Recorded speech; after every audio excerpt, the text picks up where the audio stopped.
Over to you.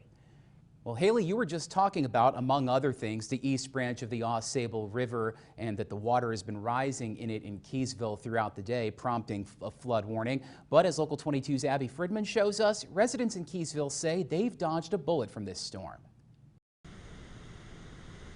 The banks of the AuSable River are covered in a layer of ice and slush. And while it might not be ideal conditions for fishing, some say they were expecting worse. I remember the storm of 1998 where I live in Port Kent and we were stuck in our house with no power for 2.5 weeks. So that's kind of what we were gearing up for around here. Honestly, I've just gotten out. So I let all the, ice go by, the trucks come by and ice or sand what they have to do. The ice totals weren't as high as the infamous ice storm of '98, but that doesn't mean all weather woes have vanished. We're worried about the power going out.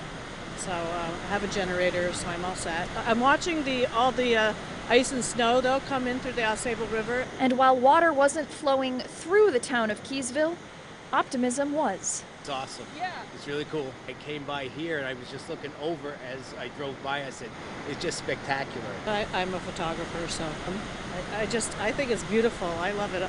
I love the mist.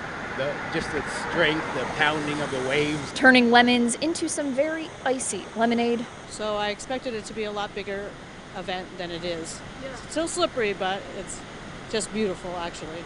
And making the best out of a slick situation. In Keeseville, Abby Fridman, Local 22 News.